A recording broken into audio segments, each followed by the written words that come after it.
Hey, everybody. I lost 8 pounds over Christmas, and you can too. This is not clickbait. This is not fad diet. This is not crazy anything. This is the truth of my story. This is the truth of what I'm walking through. My name is Stephanie Lamangelo. I'm a family nurse practitioner. I am a I'm a functional medicine provider and I am a transformation coach. But I'm also an emotional eater. I'm also somebody that has struggled with weight. Seems like my whole life. And even in the times when I wasn't struggling with being overweight, I struggled with feeling like I was or the image that I had. So I'm going to share with you how I lost 8 pounds over the Christmas holidays and how you can change 2026. For the people that are here live with me, thank you so much. I'm going to try to answer any questions that you have. This is all new for me, but we'll work through it together, right? If I don't see your question and answer it in the live, please leave it in the comments because then I can go in and answer it and people can see it later as they're watching. Also, I'm going to do a giveaway, so I want you to hang in there because we're going to talk about that in a little bit, something that has changed my life, and I want to share it with you for one lucky fan of this channel, one lucky member of this community. I'm going to ask you a few questions. I've got my notes here because I wanted to make sure that I covered everything that is on my heart. And the reason I'm doing this live instead of editing everything out is because in the world of YouTube, just like in the real world, we can want to present our best face, right? There's nothing wrong with that. But sometimes when we have a choice of going back and editing things out, we edit things out that the Holy Spirit has told me to say, but then I'm like, oh, I'm going to offend somebody and I don't want to say it. And then I might edit out the truth that will set you free. So I have some questions for you. The first question is, has your dieting routine worked for you in the past? Now I'm going to go ahead and answer that question for you because if you clicked on this, it's because it hasn't worked for you in the past, or it's because it worked, but then it stopped working and you're not sure why, and you think just more effort is going to change things, and it's not. So you answer that question, but my guess is no, it hasn't worked for you. My second question is, why do you still follow that? Now, like I said, I'm a nurse practitioner and I've seen all the diets and I've been on all of them. And way before I was a nurse or a nurse practitioner, I did crazy diets. I did some normal diets and here I am still overweight. So why am I still following them? Well, obviously, as a nurse practitioner and as a functional medicine provider, I know the latest and best and greatest diets there are. Thank you for the new person that just joined. I'm so glad y'all are here. But I know all the latest and greatest things. And I've tried them all and I can make them work for a little while, but I always come back. I always come back to being overweight and overeating, and I never understood why. And I have a few more questions for you before I get into that. Are you willing to try a different way? Are you? Will you try a different way? And my final question is, what do you have to lose? Really? Most people probably started a new diet January 1st. And by now, all of the data says that most people are through with their new diet or they're starting to wane down. And in the next week to month, you'll be done with that diet. Some lucky people, some people with strong willpower, maybe they will stick with their diet for a little bit longer and they will lose their weight. And maybe they'll keep it off till next year, but chances are you won't. Because we know that 95% of diets fail. So why do we keep going back to the same thing? And I don't care if you're doing keto, carnivore, you're a vegan, you're a fruitarian, you're doing no dairy, no wheat. I don't care about any of that. And I know about all of it. But why do we keep going back to it? I think the big question is, are you willing to suspend your disbelief? And what I mean by that, suspending your disbelief, there are things in your mind that you believe. You believe these diets are going to work because that's why you keep doing it. And you believe there's a secret formula out there, and that's why you keep doing it. But there are things that you believe are not a part of your journey in weight loss. And that disbelief, that thing that says, oh no, I just need another diet, it has nothing to do with anything in my past or any learned behavior or any trauma. I need you to suspend that disbelief and say to yourself, maybe, just maybe, it's not going to be another diet that works. Maybe, just maybe, I need to do something different. Maybe, just maybe, it's not my lack of willpower. Maybe it's not because there's something wrong with me. Maybe it's because I'm not digging to the root. And that is the exciting thing, because we're going to talk about dealing with emotional eating, because that is how I lost 8 pounds over the Christmas holiday. And I'm continuing to lose weight. And it is simple. It is so simple to do. And it is hard. And I'm not going to lie to you. It is so hard. Because you know why? Because it's easier to blame something else than to dig in and find the truth. It's easier to do that. Before we get into this, I've talked to you about this book before. This is Living Fearless by Jamie Winship. If there was one book besides the Bible, obviously, that I would tell everybody in the world to read, it would be this book. This book has changed my life in so many ways, and I keep rereading it, and I keep going back through my journal, and I want you to have it. So I'm going to give away one copy to whoever will comment, leave your comment, and say, I want to live fearless. And if there's 100 people that say, I want to live fearless, then I will put those all in and spin a wheel and pick a number, or maybe I'll send more out. But guys, this will change your life. It changed my life, and I want to give it to you. Not this copy, it's mine, but I'll get you a copy. All right. So what does emotional eating look like? Because a lot of people think, I don't emotionally eat. I just don't eat the right foods. I just don't eat at the right times. I'm just eating too much. So what does emotional eating look like? When you eat, when you're bored, when you're scared, when you're stressed, when you're overwhelmed, when you're lonely, when you are feeling lost and feeling rejected, and you feel like, oh, I'm hungry, I've got to go eat. That is emotional eating. Now, let's talk about emotional eating, because that sounds like when I used to tell my patients, oh, you're having these symptoms in your body because you're stressed. That doesn't mean the symptoms aren't real. It doesn't mean the hunger isn't real when you are emotionally eating. It means the hunger isn't coming from your belly.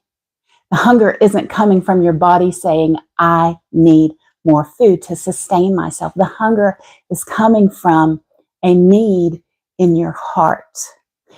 And that need has to be filled for you to be whole. But when you are filling that need that is in your heart with food, all it does is blow up your body and make you sick and make you have high blood pressure and make you have GERD and make you have heart attacks and make you have joint pain and make you have autoimmune diseases. Because I'm just going to throw this one out there for whoever's listening. Fat on your body acts as an endocrine disruptor.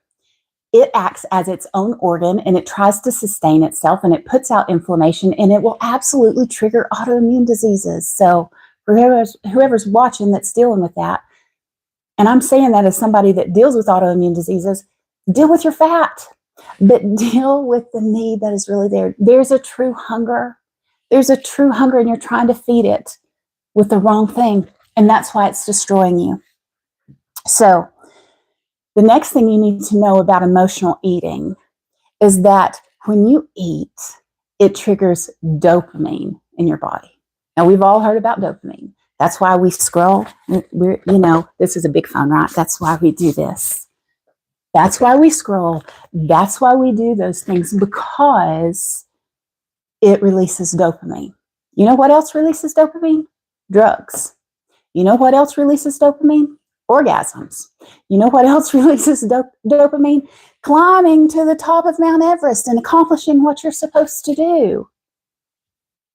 We want that feeling, and that feeling is not bad. But if you are using food to get that dopamine hit, it's like every other addict. And a good friend of mine said recently that she realized that she would judge people that were on drugs, but she realized God showed her that it's the same kind of addiction. You're doing the same thing with your body. Okay?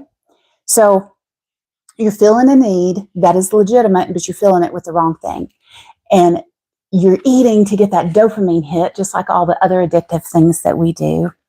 Sugar in particular activates the same pathways as drugs, as opioids. They use the same reward pathways, and they can cause the same neurological things, and they can cause the same withdrawal sensations. Okay? So you are not bad. I'm just trying to frame the fact that there's a reason that emotion that you're feeding it with food, because it's giving you dopamine and you feel good. If you're depressed or lonely or sad or overwhelmed or stressed, you get that dopamine and you feel good. Just like if you're going to smoke, you're going to get that hit of nicotine and you feel good. Or if you're an addict, you're an alcoholic, you're going to go drink and get that hit and feel good. It's not because you're wrong. It's because you're feeling that need with the wrong thing. If you have been a part of my community for very long in my channel, you know that a couple of months ago, I shared my journey of dealing with food addictions and weight and all of those emotional issues, very in-depth and very raw. I shared that, and you can go back. And when this is no longer live, I will link that in the description so you can go back and listen to that. I know where you are. I know why you're there. So let me tell you, in that video, I shared that I knew God had called me to write a book about boundaries in eating. And I knew I had to write that book before I could go forward with some of the other things that I have planned for my life. And just 3 weeks ago, I said, Lord, I'm writing the book and I'm doing what you told me to do because I want to be obedient to what you told me to do. But how can I tell people this works when I got this revelation 12, 13, 14 years ago, parts of it, and I'm still overweight? How can I tell people that works? And I heard God say, because when you were working through this revelation and when you were losing weight based on eating when you're hungry and stopping when you're full, your life was going well. And you thought you had conquered emotional eating because everything was happy in your life. But when the outside circumstances weren't in alignment anymore, you went right back to food because you never dealt with the heart issue. You never dealt with why you go to food. Now, that made me sad, but also super excited because I knew this time I was going to deal with it and I was going to teach people in my book how to deal with it. And that's why, part of why I'm going live as well. I'm going to do, maybe 5, 6, 7 sessions working through the book with you guys live so that you can deal with that emotional eating. You don't ever have to go on a stinking diet again. You don't. You don't need a diet.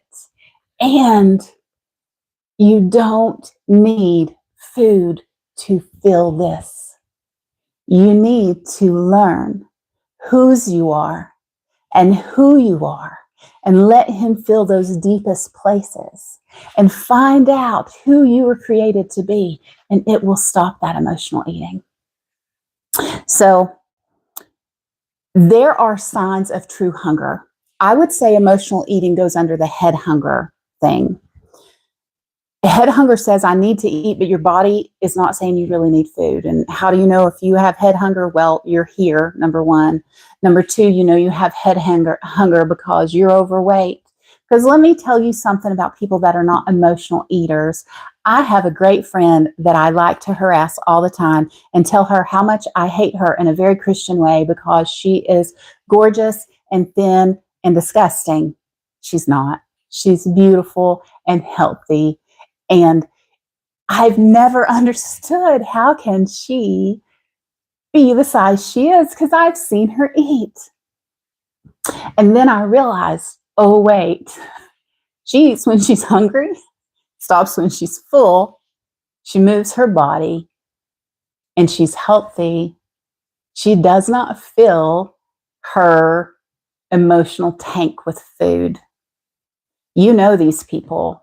And when you ask them, how are you so thin? They say things like, I don't know, I guess I'm just lucky, because they don't want to say, because I don't eat all the time like you do.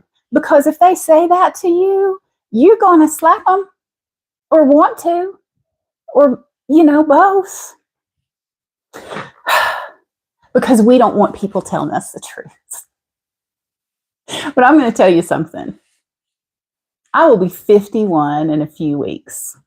Less than a few weeks. A few days now.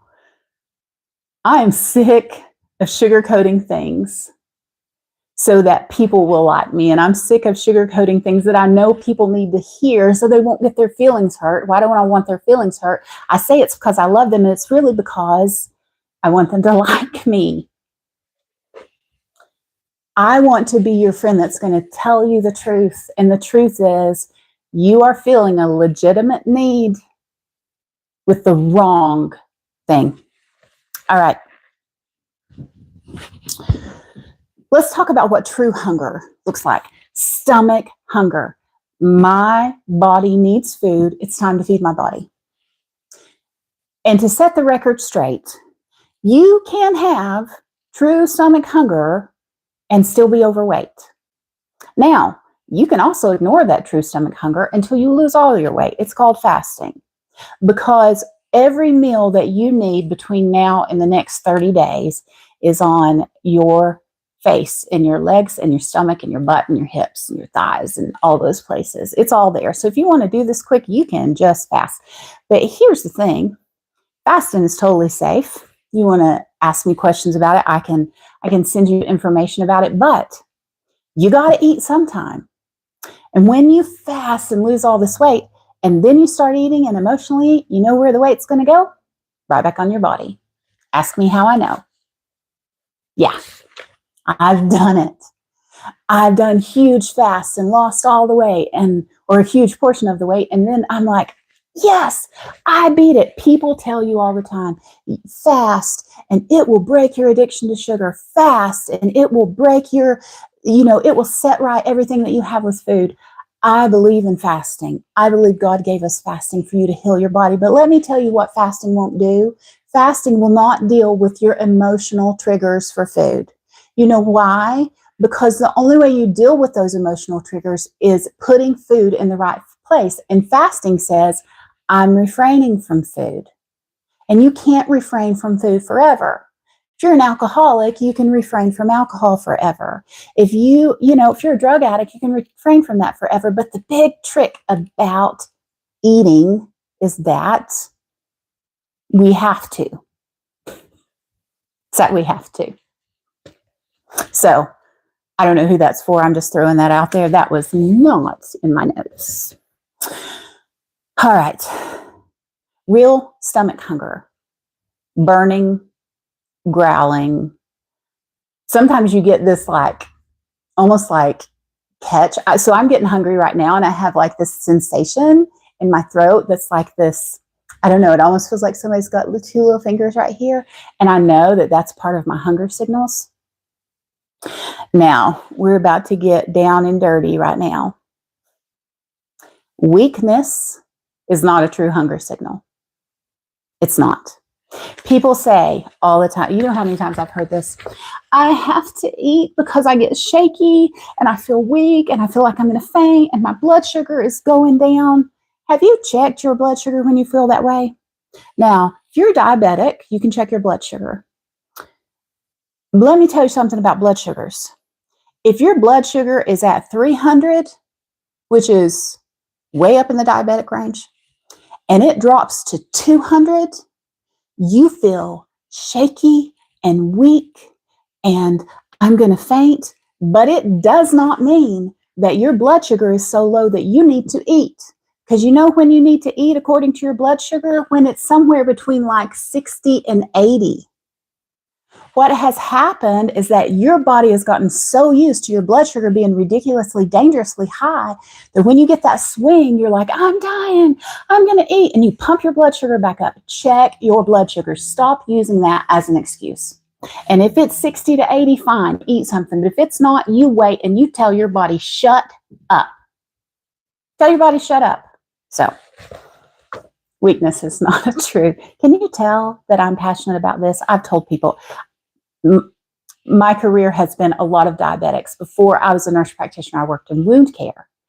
And why do we have a lot of wound care? Because we have a lot of diabetics. And they say, but I get so weak and shaky and their blood sugar has not, I check their blood sugar logs and it's not dropped below 275 in the last 2 weeks. We will talk about the medical side. I get off. I know, I get distracted. There are true hunger sensations. They will not kill you. When you have them, then feed your body. When you have true stomach hunger, feed your body.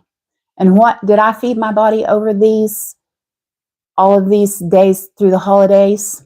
When after God told me, deal with the emotional stuff, I fed my body whatever I wanted to eat. Now, some of the boundaries that God gave me, He gave me 3. Eat when you're hungry, stop when you're satisfied. Stop when you're full, not overly full, not satisfied like I wanted to eat 12 candy bars and I only got to eat 1, but like when your stomach goes, I'm done, no more. And we all know that sensation. You just have to slow down long enough to listen to it. Okay? The next one is what you eat determines your weight. How much you eat determines, no, I'm sorry, I say this wrong every time. What you eat determines your health. How much you eat determines your weight. People can argue this with me till the cows come home. I can do all the scientific arguing and we will do that on another thing, but that's one of the boundaries, okay? And the last one is don't eat sugar when you are tired or stressed. Now let's talk about tired. Tired can become an emotional part of the emotional eating thing, but tired is a special little creature because tired can be relieved by food because food does give you energy. But tired when you eat, and as soon as that energy is burned off, you crash. Because when we do tired eating, we usually do sugar, right? So tired does not mean you need to eat. Tired means you need to sleep. You need to take a break. You maybe need to drink more water. Do you know that when you drink water and put a little bit of electrolytes in it, it actually gives you energy? It just does. You need to do some deep breathing. You need to get some fresh air. You need to stand up and do some jumping jacks, run in place and wake up your mind. Okay? But don't feed tired. Tired is a signal that you're not taking care of yourself in other places, or that you've got a kid that keeps coming in and waking you up like mine does. So can't do anything about that. You had them, you keep them. So, all right. Listen, I want you to feel encouraged.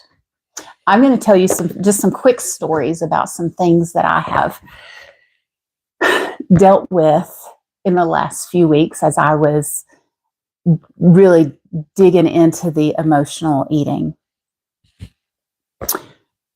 One quick thing that will also cause emotional eating: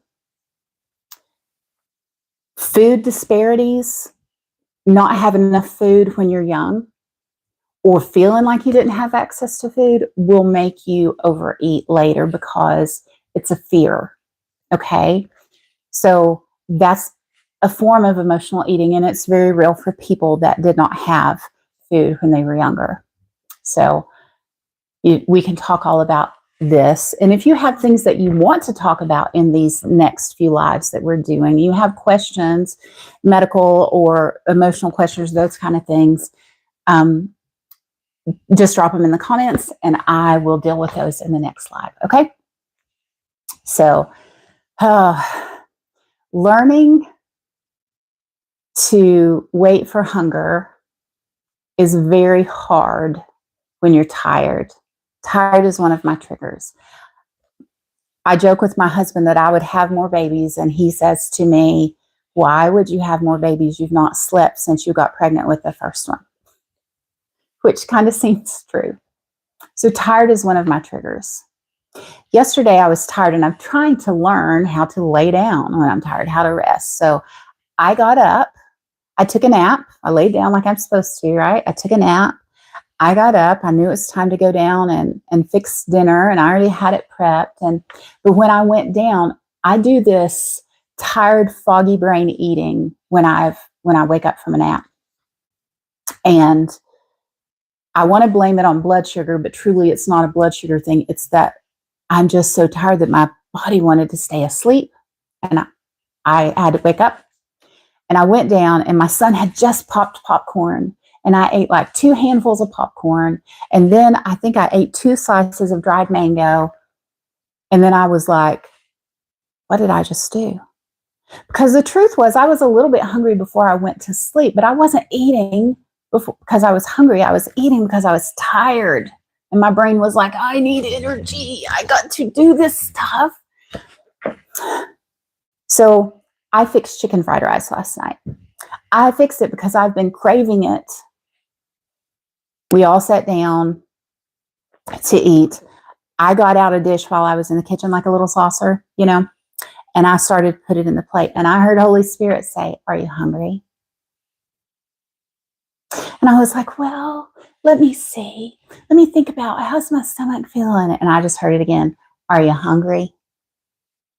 Now, I've lied to myself enough to know when I'm trying to make excuses and figure out if I'm hungry. If you're having to figure out if you're hungry, let me answer that for you. You are not hungry.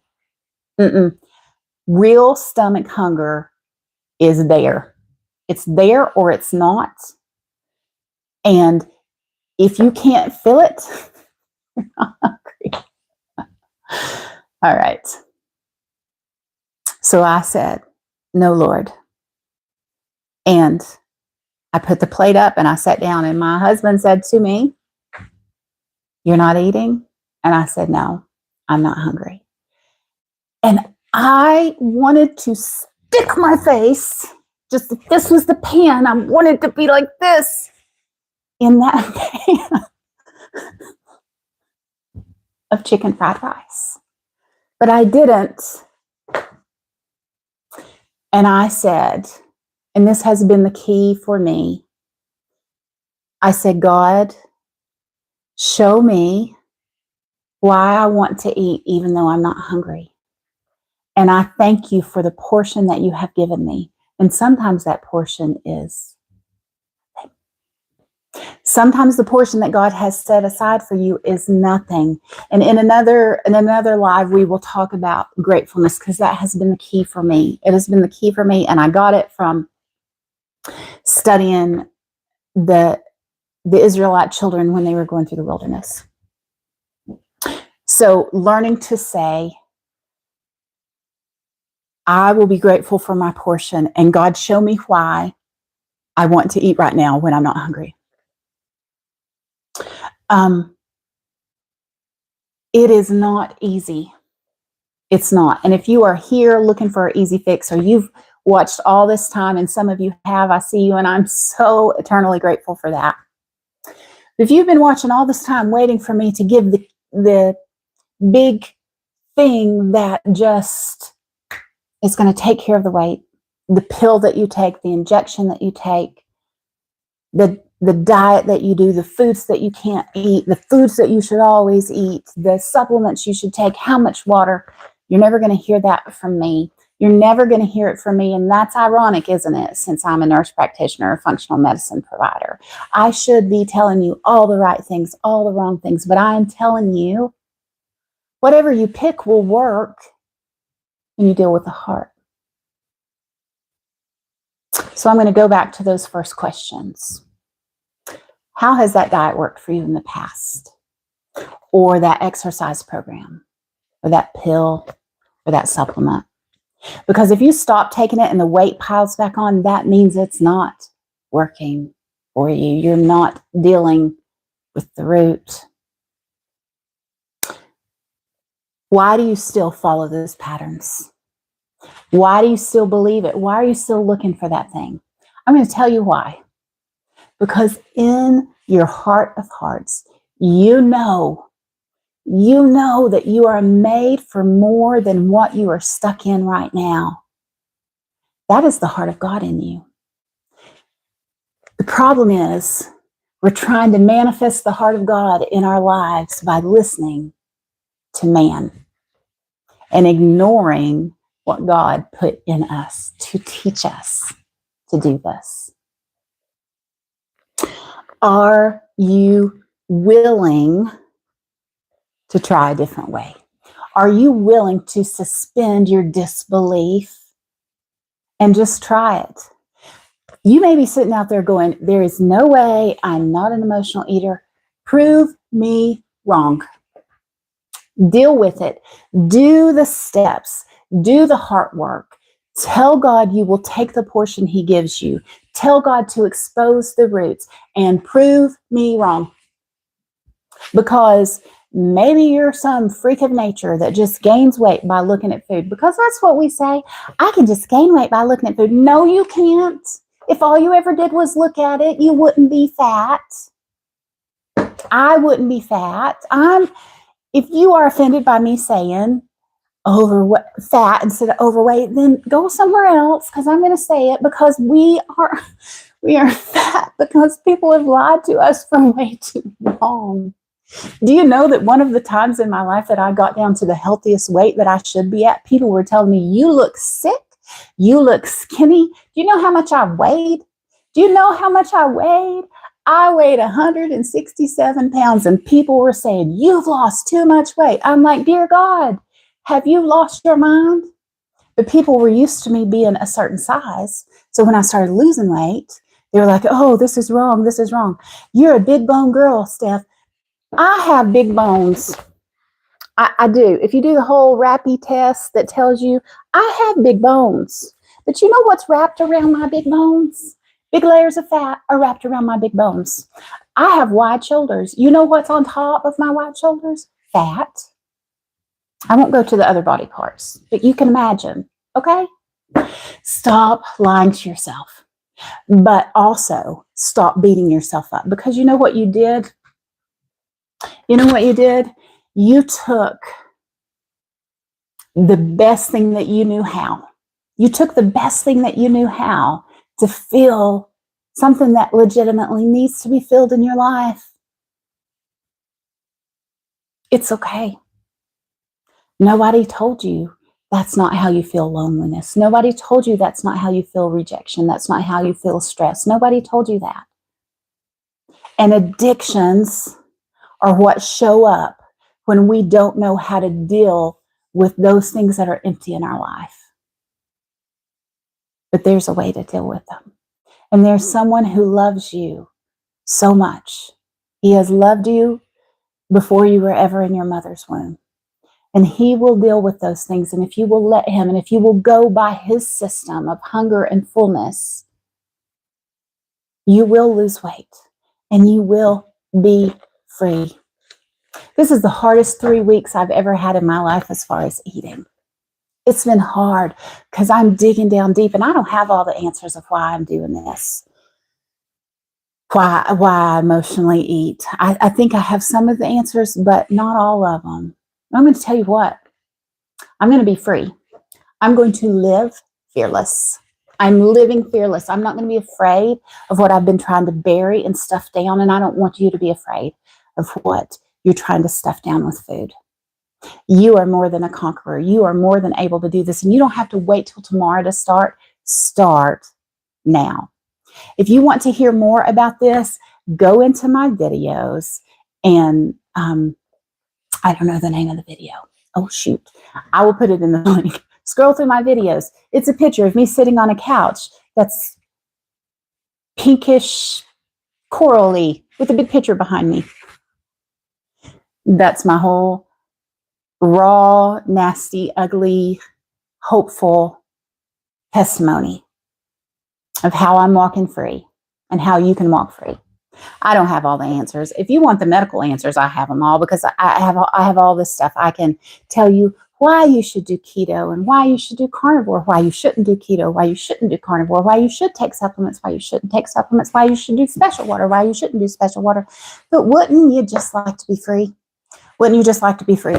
Love you guys. Drop in the comments. I want to live fearless. I'm going to send somebody a copy of this. It's going to change your life. I will see you next week. Bye. I don't know how to turn this off now, but I'm going to try to go anyway.